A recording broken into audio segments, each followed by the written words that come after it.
everybody, welcome to my channel. My name is Sharon and this is a channel that is dedicated to all things related to narcissism. I make videos every Monday, Wednesday, and Friday on all types of topics related to narcissism. So if you haven't already, please take a moment to subscribe to the channel so you don't miss any videos. I would really appreciate it if you gave the video a thumbs up. It's a free way you can help me out. And definitely don't forget to leave a comment because I like to read what you have to say. So I'm going to start off today's video by talking about lions. The lion is known as the king of the jungle. Why is that? The lion isn't the biggest, it's not the smartest, it's not the fastest, but it's considered the king of the jungle. I'm going to tell you why it's king of the jungle. Because of its mentality. It is the undisputed king of the jungle because of the way it thinks, the way it carries itself. Now we're going to keep that in the back of our mind for the end of the video. Today, I'm going to talk about something many of us have already realized. Narcissists are predators, straight up. They ruthlessly exploit and prey on other people. Dr. Robert Hare refers to them as intraspecies predators. What a fitting but horrific label. They prey on their own species, us. We are the prey. Of course, this happens in the animal kingdom, but aren't people more sophisticated than that? Smarter, more caring? I know people are aware of serial killers or deranged individuals or even crimes of passion. That isn't what I'm talking about. When I say that narcissists are predators, I mean they're preying on their families, their children, the very people that they should protect and care the most for. They prey on innocent, unsuspecting, and undeserving people. They annihilate, eradicate, sabotage everyone in their path. And make no mistake about this, it is deliberate, and worse than that, they enjoy watching every tear fall. Narcissists get sadistic pleasure from seeing people get upset. They enjoy inflicting pain. Like many of you, until I found out what narcissism was, I lived in confusion. I made excuses for my ex's abhorrent behavior. I had no idea. I didn't know that I had taken the bait and that actually I was living in a trap. I didn't know I was like a mouse and he was like a cat toying with me for his own pleasure. Initially, narcissists appear normal. They have to. Nobody would be in a relationship with a narcissist if they acted how they really are. Narcissists set traps with their normalcy. It's the peanut butter in the mousetrap. As Dr. Hare says, they have a callous, senseless, remorseless use and abuse of others, rooted in severe empathy deficits. Their extreme lack of empathy causes them to act with complete indifference and without a conscience. They don't feel connected to other people, and they feel entitled to prey on us. They can appear normal initially because they act. When a narcissist preys on an unsuspecting victim, it raises the dopamine level inside themselves. They literally feel good when they inflict devastating emotional damage on us. Think about that. They feel good. They enjoy it.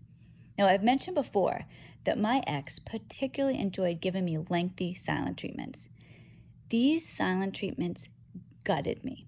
They brought me to my knees. I've read, and probably many of you have as well, that a silent treatment registers in your brain in the same area as physical pain, and it is a type of pain. Silent treatment is heartless and cruel. During a silent treatment, I would be so confused. Why would he do this? How could he do this to me? I don't deserve this. He did something wrong. Why is he punishing me? For years, I believed he didn't know how painful it was. My husband would never purposely hurt me. I couldn't even go there. I believed, I convinced myself he didn't know. Now, I was experiencing cognitive dissonance during silent treatments because a part of me did know. I mean, I knew he was doing this deliberately, but what I couldn't fathom, I couldn't admit to myself was that he knew how painful it was. I convinced myself that he didn't know exactly how painful it was. Now, this was despite me crying in front of him, telling him how devastated I was. I mean, he knew because even if for any other reason, I told him. But the cognitive dissonance was so strong. I couldn't accept that. I thought he must not know.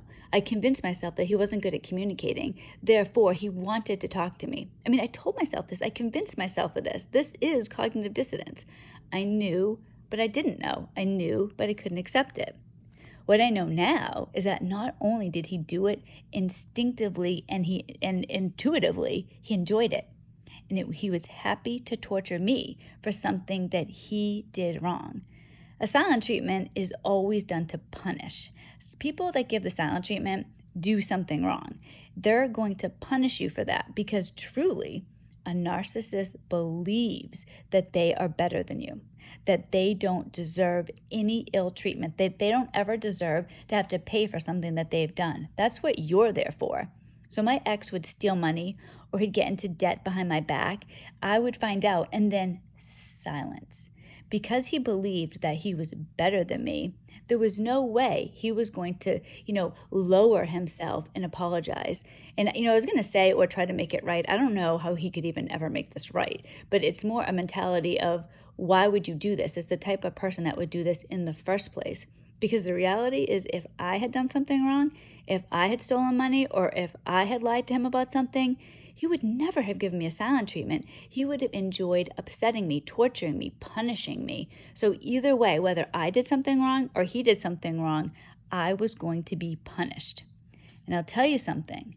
No one is more dangerous than somebody who really believes that they're above somebody else to the point that they feel entitled to prey on that inferior person.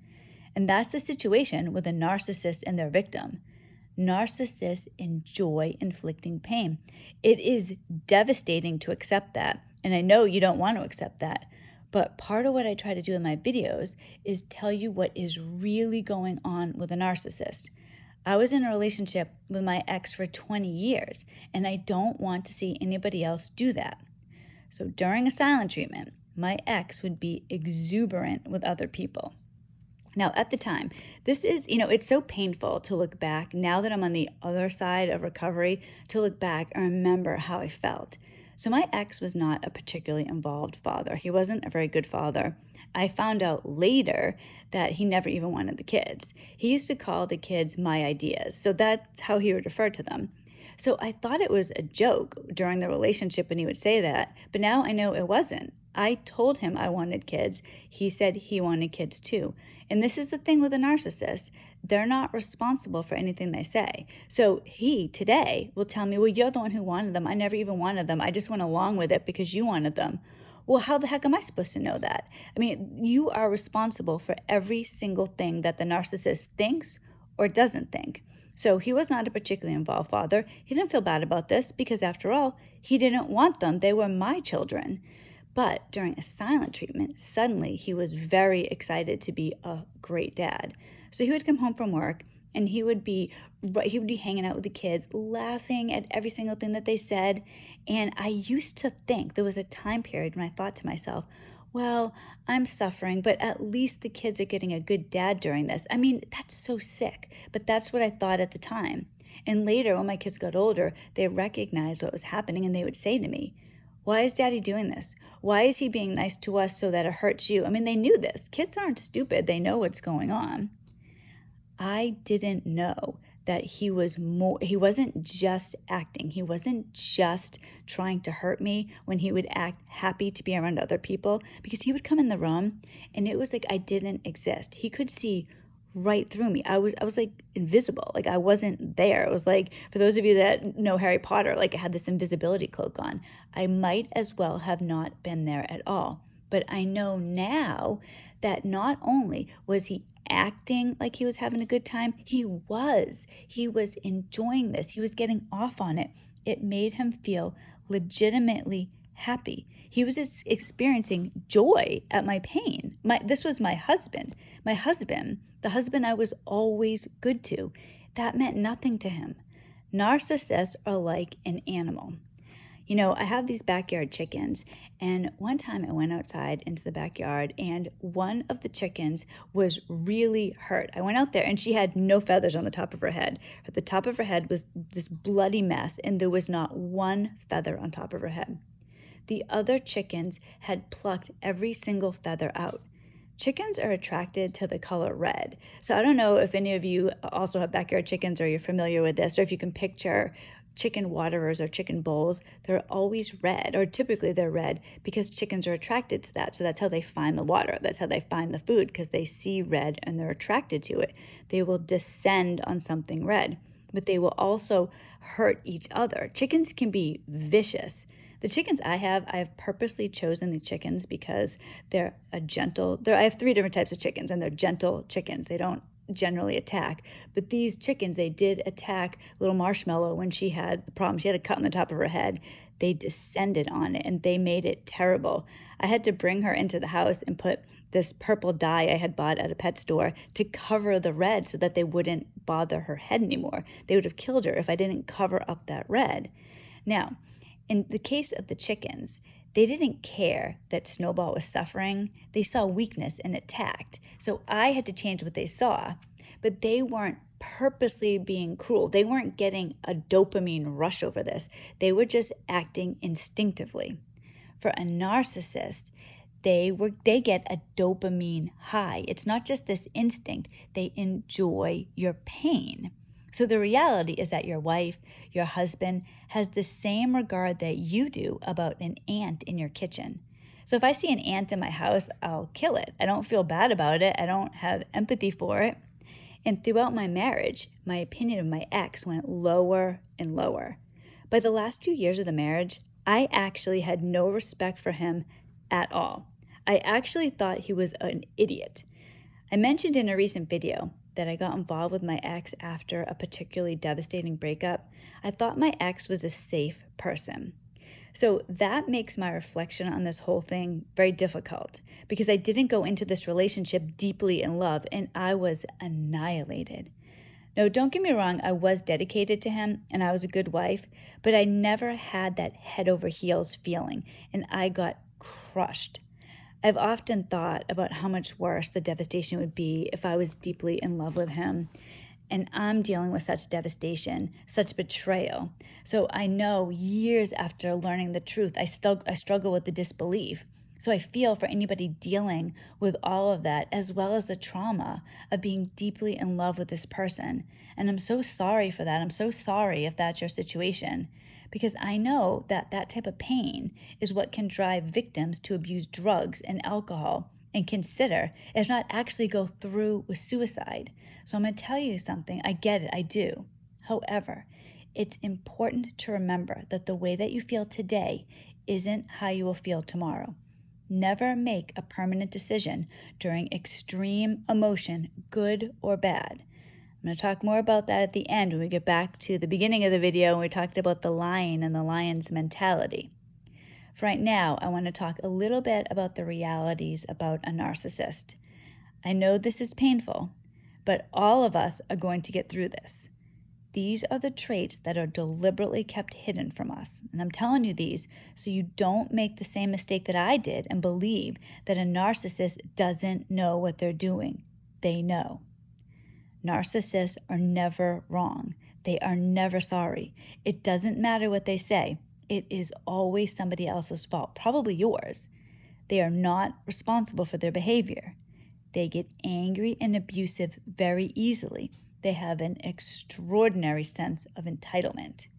They feel powerful when they destroy people. They enjoy it. They get a dopamine rush. They are ruthless trophy hunters. Unlike animal predators who tend to prey on weaker, sick animals. Now, I breed king snakes, and they're called king snakes because they kill and eat other snakes. So when I breed them, I get very nervous because I don't want my smaller males killed and eaten by my much larger females. Of course, the males are no slouches themselves. You can ask Joe about that. But in the animal kingdom, generally, animals don't go after stronger, bigger victims. So I don't worry about my males going after my females. It's always the female going after the male. Narcissists want the best prize possible. So they will go after weak prey if that's all that they can get, but a narcissist wants to go after the strongest prey possible. Female narcissists love breaking a strong male, and males enjoy breaking loving and empathetic women. They like to leave them broken and isolated. They are ruthless. They enjoy your pain. I know I've said that several times. It is absolutely crucial to understand what you're dealing with when you have a narcissist. Now, we don't see these traits early on because right from the beginning, we're being manipulated. It's horrifying, but true. We were never with somebody who loved us or who even cared. It was all a sick, twisted game, and we paid a dear price. Our kids also paid dearly at the cost of their childhood. Narcissists destroy everything in their path. They destroy lives. They cause irreparable damage to their families and leave lasting psychological scars on their children. Many of you have privately told me about the gut-wrenching destruction you have endured, and I understand that. I get that. But I want to say this.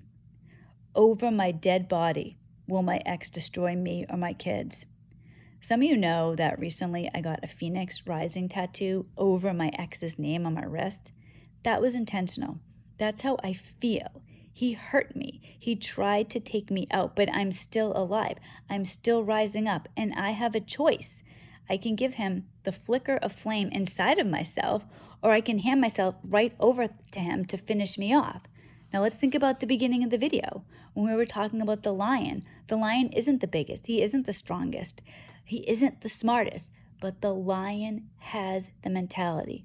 What you have inside your head, inside your heart, inside your brain is going to get you out of this situation. Don't think, well, the narcissist is bigger than me. My ex is 3 times my size. He is huge. My ex is like 300 pounds. I'm particularly small. So size-wise, yeah, he could crush me, and he has. He has physically assaulted me before. He could destroy me physically if he wanted to. But mentality, the mentality, I am not going to let this person win. I used to fantasize about revenge. I literally used to pray and ask God to take him out from me. I feel different now, so I want you to learn from me. Don't play games with the narcissist. Think about the lion, right? The lion, the king of the jungle. The lion doesn't play games. He just does what he wants, and he is the undisputed king of the jungle. Think about it. If you have a lion competing with an elephant, who should be the bigger one? But the elephant is shy and timid. Now, granted, an elephant will charge. I mean, I'm not saying that they don't, but in general, an elephant is going to run away from an issue unless they're protecting its young. A lion is not afraid. They'll go after prey bigger than them. It's unusual in the animal kingdom, but they are the champion. In their head is the mentality. That's what we have to have. We have to have the lion mentality. So don't underestimate a narcissist. Never believe them. The truth, really, is that you don't know the half of it. Get out. Do not think that you can't win. Do not think that you can't stay in the relationship. That you have to stay in the relationship. Don't think that you're trapped. I felt that way for a long time. And I know so many of you do. People have told me this, that they can't get out for whatever reason. I know there are women who think, oh, I've given up my career. I can't get out. I'm not going to have any money. You can get out. I'm telling you. Anybody can do this. It is all mentality. When you have a winner's mentality, you can do anything, anything. There is nothing that you can't do. It wasn't your fault what happened, but you have a choice now. So don't hand yourself over to them. Do not be this victim. You're not a victim. If you have a victim mentality, you're going to be a victim. Steel yourself. Be a lion. Take what you have to take to have your future. On the other side of narcissistic abuse is a beautiful life. I am experiencing it right now. Life is particularly beautiful after you reach a certain level of healing because you have an appreciation for life. There's color. I can feel love and joy in abundance. I spent 20 years in jail for a crime I didn't commit, and I will be damned if I give my ex one more second. He is like all narcissists. He's chained to a fate that's going to bring him to hell. If you believe in God, I don't know who's going to go to hell if it isn't a narcissist. I don't feel bad about that. Joe and I have a difference of opinion on that. It doesn't bother me one bit. I'm glad my ex is going to hell, but I don't intend to go. I want to live a good life. I want to be a good mother. I want to be good to Joe. I want to be a good person. That's what I want to be. And if I spend any of my time obsessing over my ex or trying to bring him down, that's going to take away from the goodness that I can put into the world. You know, if you're in jail for a crime you didn't commit and you are released, you have a choice. You can look back and regret the past, feel bad about the past, not let go of the past, or you can let that door close behind you and move forward into the beautiful future that you deserve. That's what I'm going to do. I'm going to leave my ex chained to his fate. I'm going to take my kids and live. Please join me in that. It's the only option that makes sense. It's the only option that's going to give you the life that you deserve. If you keep living in the past, if you convince yourself that you can't get out, you won't get out. Your mind is where it's all at. Your mind can get you to any place you want to go. Truly, I experienced this with myself. If you knew who I used to be this shy, timid person. Now, I literally over my dead body will I let my ex hurt me one more second. I didn't know what I was getting into. I had no idea. And I grew up in a narcissistic home and I was codependent, and God did rescue me. I've mentioned that in other videos, but I took that rescue and I ran with it.